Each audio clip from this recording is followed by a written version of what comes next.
Hello there. Welcome to the Hindu editorial vocabulary and reading program. The Hindu editorial title is In the Name of Father. First, we will see the vocabulary, then followed by the reading program.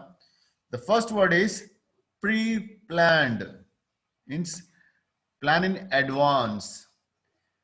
Conspiracy means scheme or a secret agreement to do illegal things. Concluded, come to an end.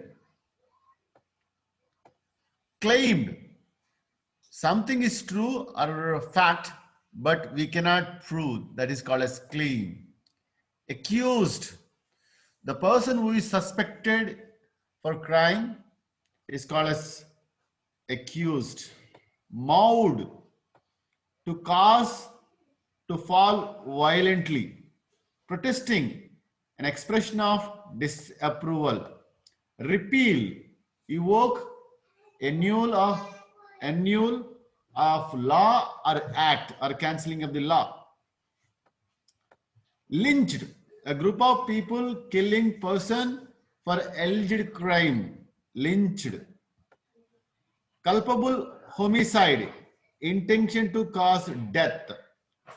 Furtherance, make a progress. Back foot, defense or not advantage. Fairness, impartial or just treatment. Accountable means completely responsible. Instance, for example, disingenuous means dishonest or not sincere. Untenable, not viable or not able to defend that situation. Aggravated, become worst. Misbehaving, behaving very badly. Unbecoming, inappropriate or unfitting. Unleashed, to release from control or restraint, getting a freedom to speak or something. Adventurism, willingness to take risks.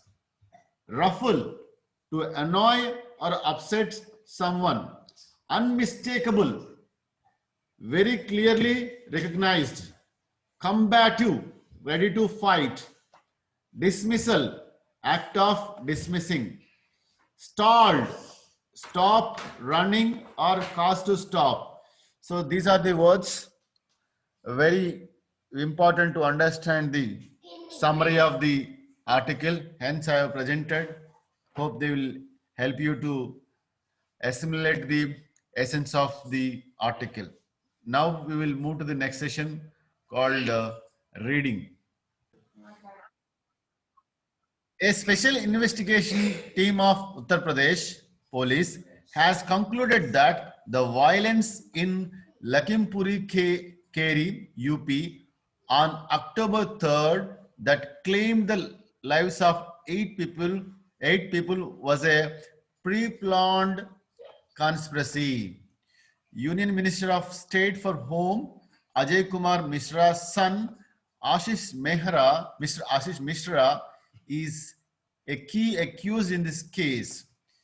He was in a convoy of cars that mowed down farmers protesting against the controversial farm laws that have since been repealed. Two of the cars were owned by the minister.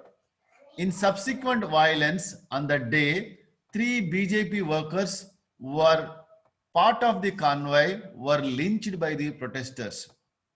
The charges are yet to be proved in court, but the minister is on the defensive as the opposition stalled parliament for 2 days, demanding his dismissal.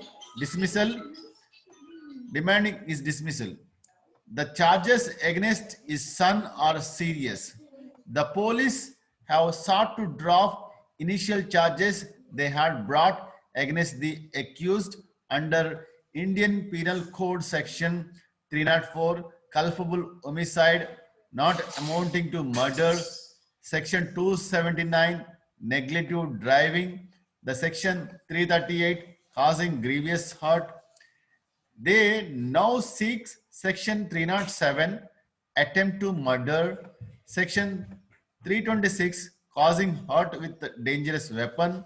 Section 34, acts done by several persons in furtherance of common intention. And 3 by 25, Arms Act against Ashish Mishra.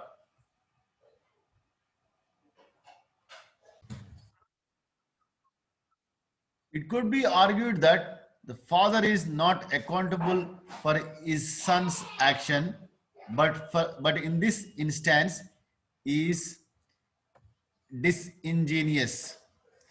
The son has been key character in the father's politics by all accounts, and the minister continuation in the council has become morally untenable. Mr. Sharma has aggravated the situation for himself by misbehaving with a journalist who asked him a question on the issue. His behavior, caught on camera, is unbecoming of a minister. The violence unleashed by the minister's followers on October 3rd was one of the factors that forced the hand of Prime Minister Narendra Modi, who had ruled out the repeal of the farm laws all along. The BJP appears to be defending the minister, though the official argument has been limited to the point that the matter cannot be discussed in parliament as it is before a court. Mr. Mishra, adventurism has turned out to be costly for the BJP, but the party may be cautious in dealing with him. The assembly election is due in Uttar Pradesh, and the party may not want to ruffle feathers any further. An element of an internal power struggle in the BJP UP unit is unmistakable in the violent incident and the police response that followed. Mr. Mishra had political calculation in taking a combative stance against farmers, but he may have to pay a price for it now, as the incident puts the state and the central governments of the party on the back foot. Fairness demands that he must not stay on as union minister. This is a continuation to the earlier editorials. October 3rd, Minister convoy mowed down the protesters and killed the 8 people in that instant. The police investigation initial reports suggest that a lighter laws were used against the accused one, but after special investigation team and monitored by the former judge, High Court judge, then the sit is charging them with the different under different acts. So this is seems to be a turnout. It seems to be a tough to the Home Minister and not Home Minister, State Home Minister and his son. And I guess within few days, the minister may be resigning from his post to see that the inquiry is impartial. Thank you all.